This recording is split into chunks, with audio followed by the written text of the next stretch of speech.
Good afternoon. This is Tom Alexander. I am hosting tonight the live trade room recording.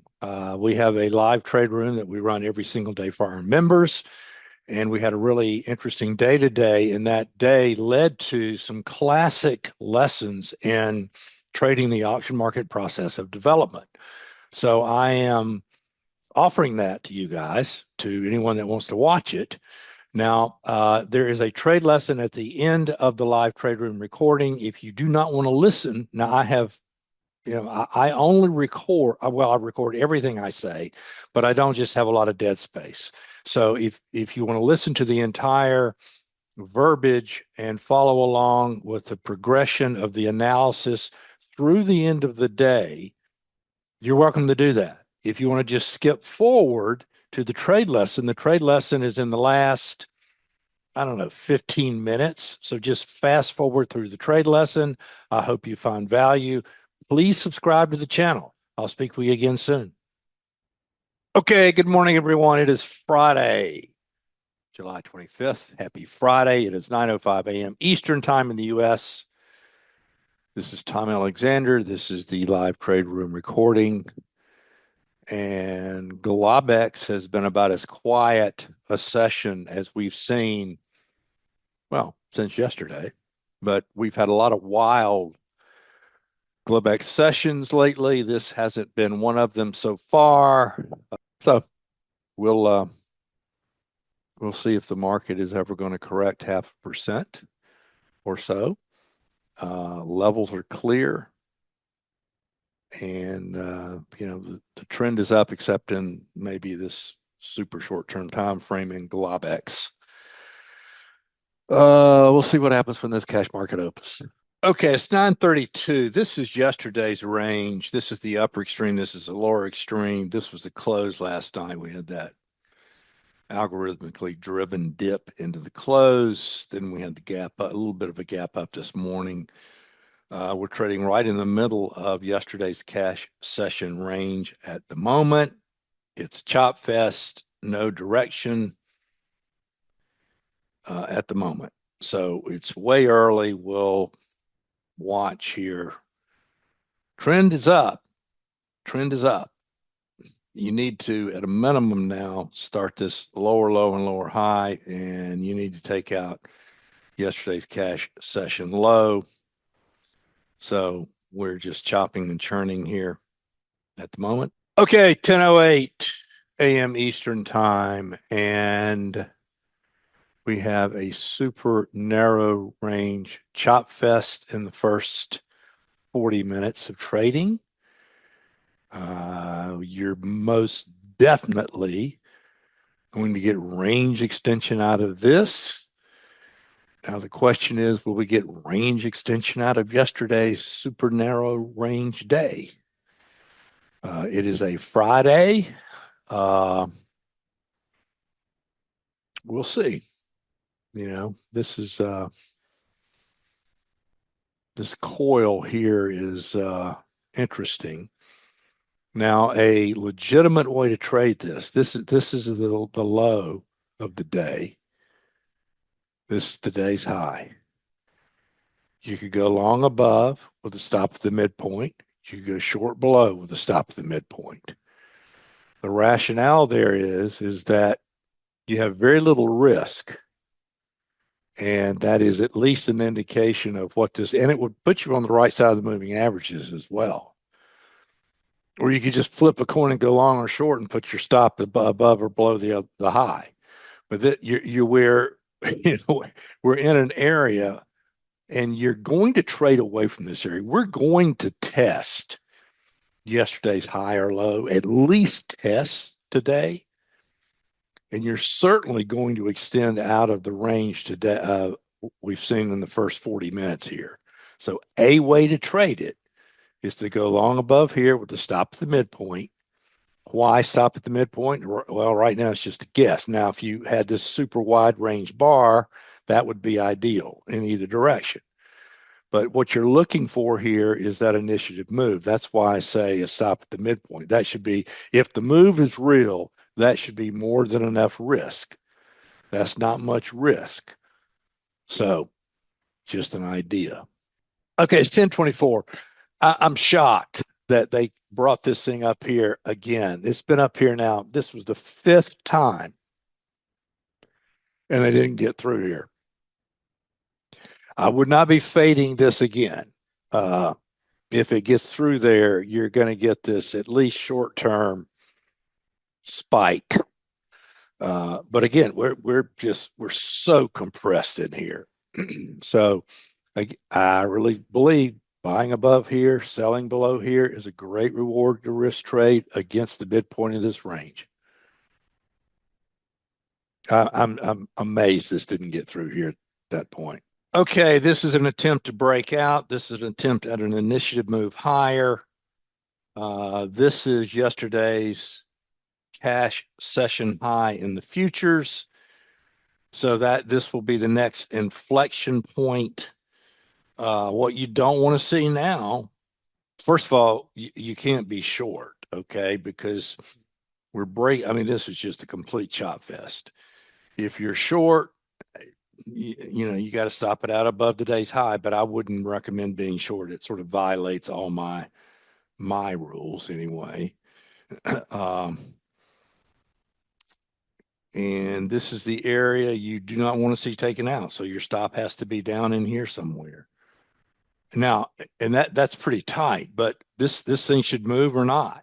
I mean, this is the classic market condition trade. It's initiative, or if it isn't. And if it is, it should not retrace back into this chop. Okay, it's 1046.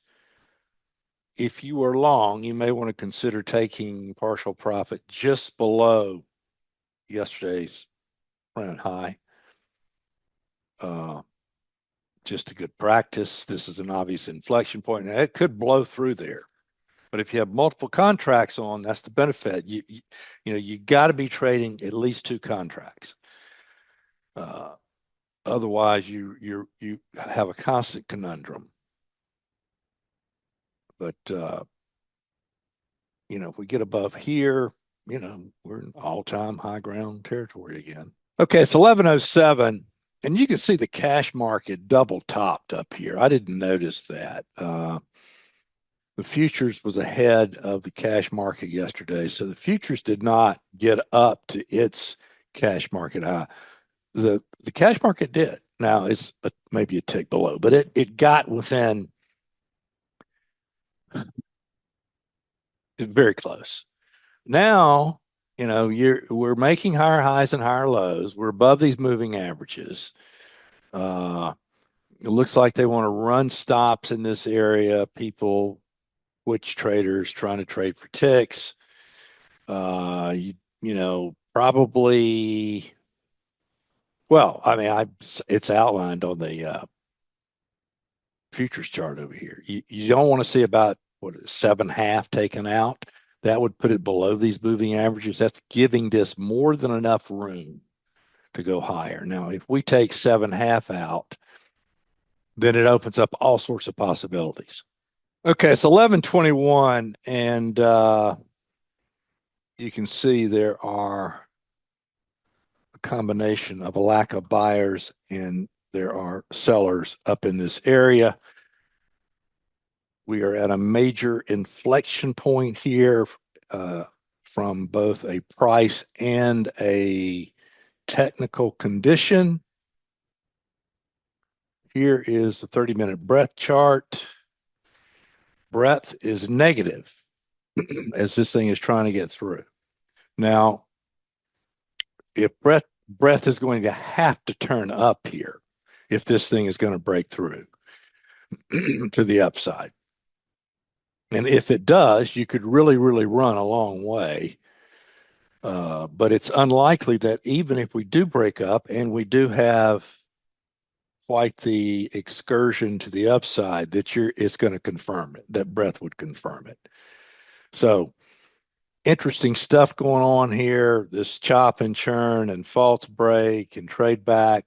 Now we're in this, we're forming another balance area on top of the previous balance area, but that is a migration of value higher. We're just trading around a higher volume node up here. And it's very important because of where we are in the bigger picture, which is right at the all-time highs and yesterday's high, which is right at the all-time high. So that's where we are. Okay, 11:58. I'm bringing my stop up right here. There's at this point, we've tested this level a couple of times. It goes, it doesn't. This is balance. It's mature balance. And if it takes this out, we're back into coin flip. Who knows what's going on, at least in my mind. So, I've sat with this thing, given it plenty of time to work. And I think that at this point, you want to see it above this pivot.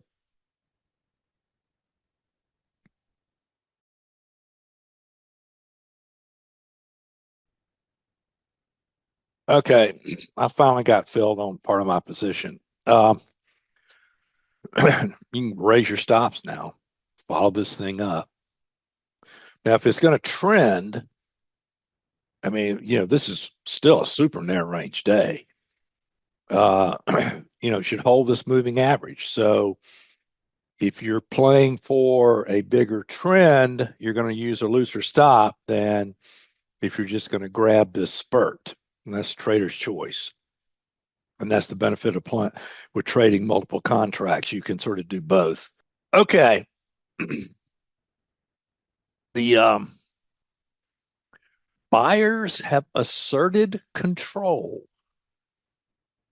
How high do we go? Nobody knows. Let's look at the cash market here. And we are at 63.85, 6,400. That's my guess. That's going to be the next greatest round number. Probably have all sorts of option Ramma Gamma Jamma up there. Let's see, how far up is that? Not that far. Well, let's do points. Ooh, this is quite the move. I like it.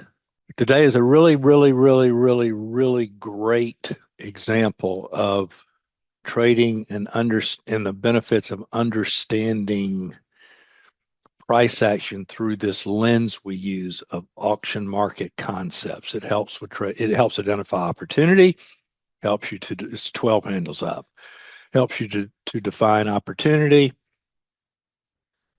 risk, and potential reward, and how a trade should act.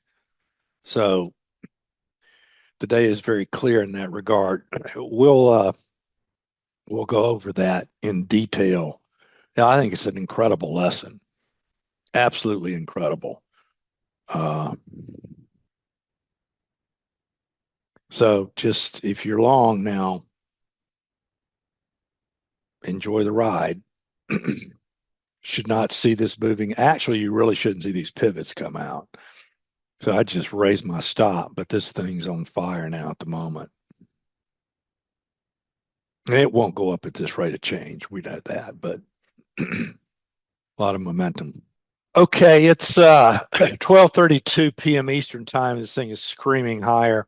Looks like the cash market wants to head up into 6,400. Probably the next Ramma Gamma Jamma option cluster.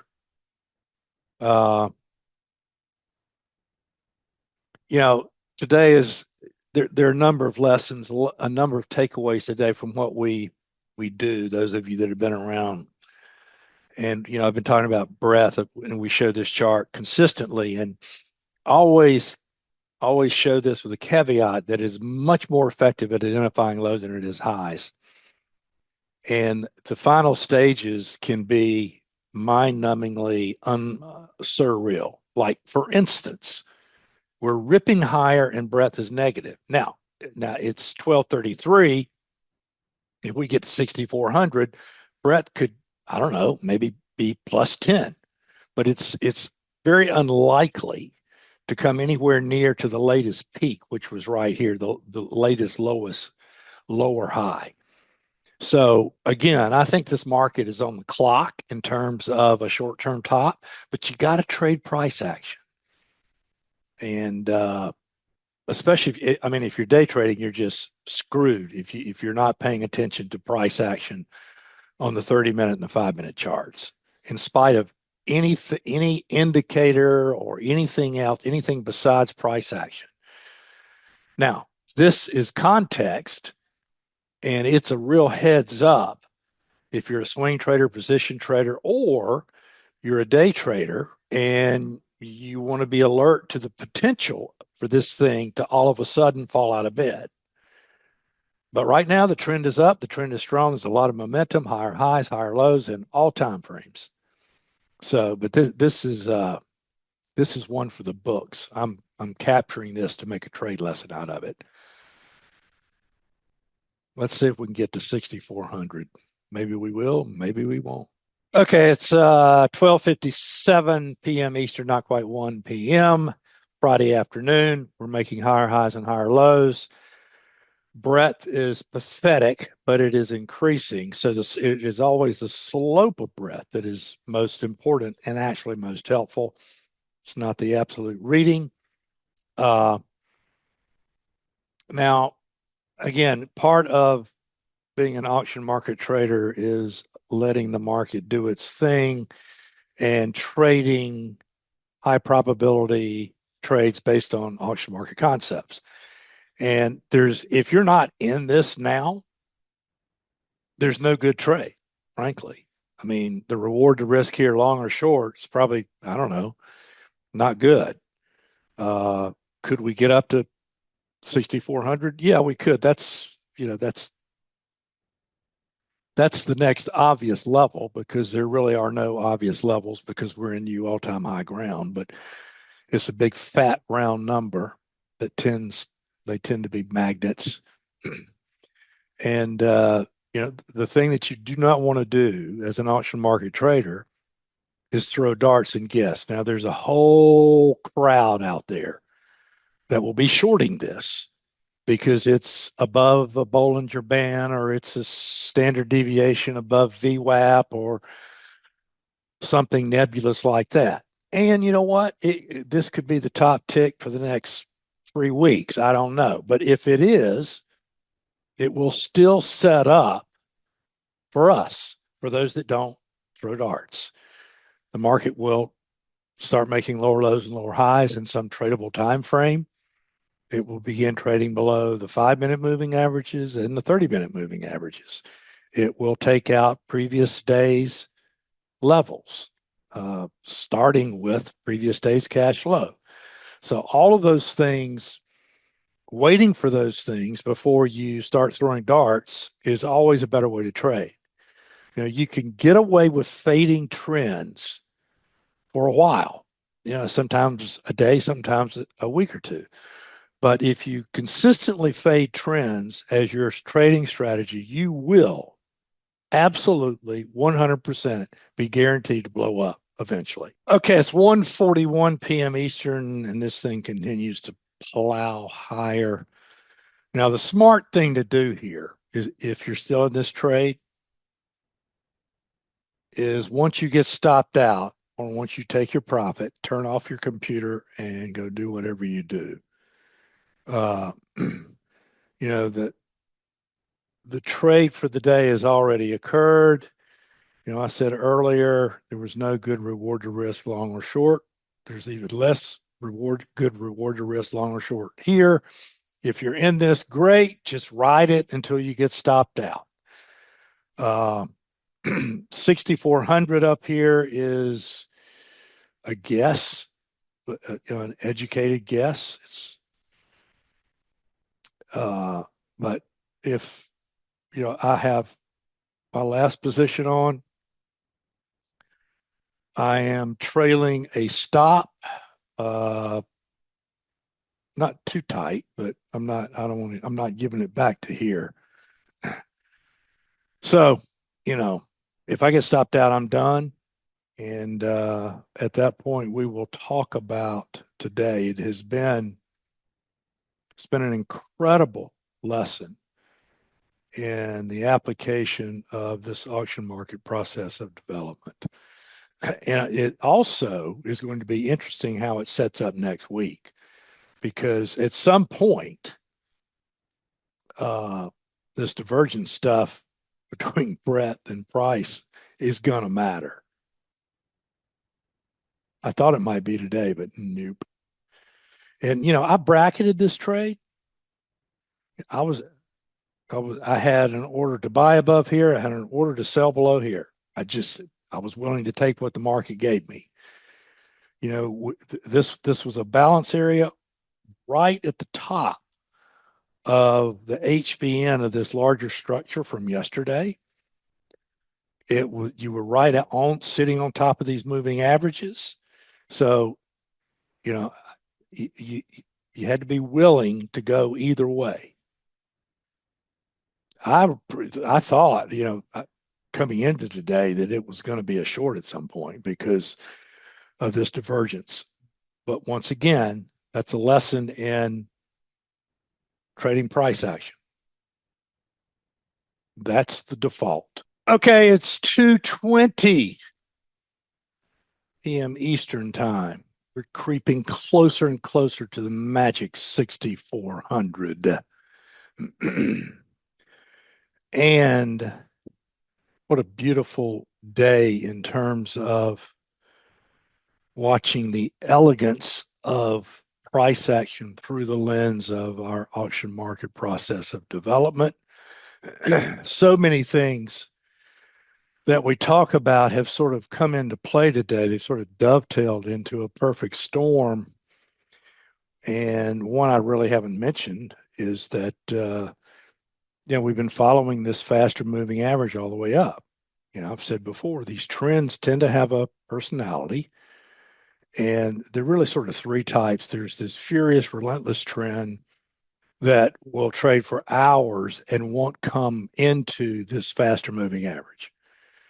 Then there's a trend like today where you will have a nice orderly stair step against the moving average directionally. And then there's the wide range choppy day that for me is one of the most difficult days to trade, where you get higher highs and higher lows or lower lows and lower highs, but the retracements come into this slower moving average. And those, if you don't recognize those pretty quickly, you can get chopped up a little bit. But today has been that day where we followed this faster moving average, this 19 period EMA, nothing magic. This is a 50 period EMA. And, we're about 5 handles from 6,400. Now, don't be surprised if the market gets whippy and squirrely somewhere in here. First of all, it's Friday afternoon. Secondly, it's the level that everybody's going to be looking at this point because it's a big round number. So it can be gamed by the algos. You'll have the incorrigible faders fading heavily in here, etc. Okay, guys, it's 342. We built a little bit of a balance area up here, but you can see it's just uncanny. The market is making persistent higher highs and lows. We have 17 minutes left in the cash session on Friday afternoon. Anything can happen here. I've got to stop really tight on my last position. Whether we spike up or we spike down or do both, I don't know. Don't really care. Whatever happens, happens at this point. And we'll hang into the close here. But I'm gonna do a trade lesson after the close that and you can hang around for it, or you can just I'll post it in the member section tonight. But today has just been a classic day from an auction market perspective, and what we look for, how we analyze the market and look for trade setups and manage risk and etc. So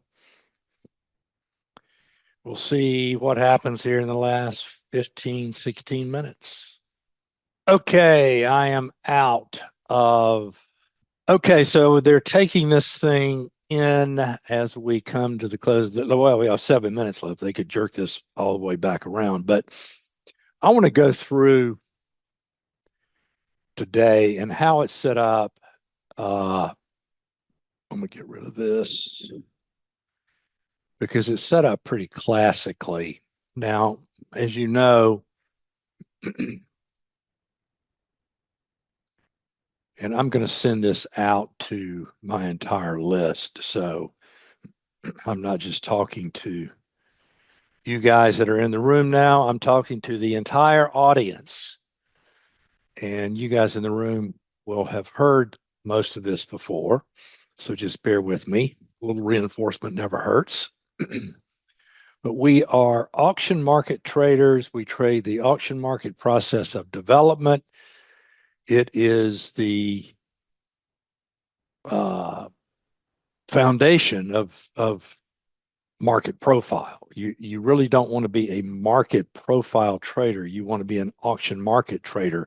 Market profile can be a very useful tool in that process, and we'll take a look at that as part of this as well, because it certainly comes into play. Now, I keep a cash chart up during the day and a futures chart up. And the reason I do that is because the cash levels are the ones that I have found to be most consistent and most important. They're the levels around which you have most of the option volume, and it's the cash market. It's huge. And so I keep both up. It's easier for me to keep up with levels when I have both up. And sometimes, and I'm trading the ES, but they trade not quite tick for tick, but pretty close tick for tick. But you can see, a lot of times you can see the patterns on the cash chart a little bit cleaner than you can the futures chart. So let's start with the futures chart. Okay. Now, this is the day session. The day session began right. So from the right of this line over is the day session. This is all Globex in here. And Globex has been very, very volatile lately. Last night was actually a pretty quiet Globex session. We came into the opening today trading right around last night's cash close, which was interesting. Now, if you look at yesterday's trade, it was very, let's go to the cash chart for this. That's why I like the cash chart. So this is yesterday's trade between the dotted lines, the horizontal lines. I'm going to take these levels off. And this is the chart. This is all the information you need to trade is right here. It boils down to consistently trading on the price side of these moving averages, the 19 and the 50 EMA moving average, and higher highs and higher lows. It can be that simple. Now, I'm not saying it's always easy because trading is hardly ever easy, but this gives you a way to be objective and consistent. Now, I can talk about this for 3 hours and make it as complicated as until your eyes bleed, but that's pointless. If you don't know anything else or care about anything else, just stay on the price side of the moving averages and trade in the direction of the migration of values defined by the pivots. And that's what today was all about. If you want to shut down now, that's all you really need to know to trade. Now, bigger picture, which is a little more fun. Yesterday was a balance area, very, very cleanly, very clearly a balance area. And I want to show another screen here. Okay, so now let's go over to the profile view, which I don't have up. So we'll open that. Context matters. Context matters. Okay, this is the SPX. Now, this is a chronological schematic of the monthly profile. We want to go to an individual day. And again, this is the SPX. So this is yesterday's trade right here. This is yesterday's market profile. And you can see we formed, everybody, when I say market profile or someone says market profile, you you have this Gaussian image. And yesterday was that almost perfect Gaussian image. You had your high volume node here. So when the market opened up today, this was the view. Okay, this you had this Gaussian shape. Okay, let's go back to our bar chart, and you train yourself to view what's going on a bar chart, because the bar chart gives you really good information that's more granular than looking at the profile chart and its development. So this is yesterday's trade. Well, we opened up today and we had the usual algorithmic early chop fest. We started in a very narrow range, had a dip down, and then we came back up, and then we formed this balance area right here. Now, this is in this time frame, this is that Gaussian shape. And if you look at it, it's sitting on top of what would be the high volume node from the previous day, right here. And you can go back and listen to the live room in real time. And I said, okay, I'm going to buy it above here. I'm going to sell it below here. And it was the perfect setup. And it was the perfect setup because it would put you on the right side of the market, regardless of whether it puts you long. You would be trading in the direction of higher highs and higher lows, and you'd be above the moving average. If you had broken down, it would put you in the direction of lower lows and lower highs, and you'd be below the moving averages. So we broke out, and then the market forms another balance area, and it forms another balance area on top of this balance area. Now note the bar, the initiative bar that broke out here. It held, the range held while we did all this chop and churn. And then this balance area broke out to the upside, and then we traded higher, and we hugged this faster moving average all day into the close when we had that final dip.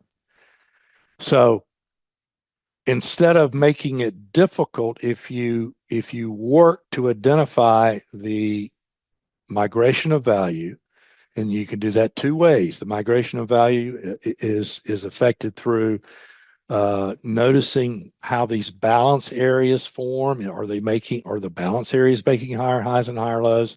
And is the pivot pattern making higher highs and higher lows? Now, you knew several things when this market started trading above this moving average and it started making higher highs and higher lows. The first thing you knew was not to try and fade the market. When the market is making higher highs and higher lows, you want to be looking to buy the market. And there were opportunities to buy this even if you were late to the party. And that opportunity came when you had these minor retracements, and you even had a couple of chances against this moving average. Now, is it always this clean? No. Yesterday was certainly not this clean. I mean, we got whipped around periodically, but again, that's a lesson for another time, and that's a lesson in trade management and money management. Today worked more classically, and today would have enabled you to catch a really nice trend, even though today, if you go back and look on the daily chart, was not a particularly wide range day. Now, as I have been saying, this sets up a really interesting situation next week that I will cover in this weekend's report. So be sure and watch that report. All of you will get it. Those of you who are not members and want it, you can just go to the website, alexandertrading.com, click on weekend report. It will be posted there by early Sunday evening. If you're not on my mailing list, if you're on my mailing list, you'll be notified. If you want to get on my mailing list, it's free. Tom at alexandertrading.com. Just send me a note and I'll put you on the list. You guys have a great evening. I will see you members on Monday morning. I'll have a full report out by early Sunday evening. Have a great weekend.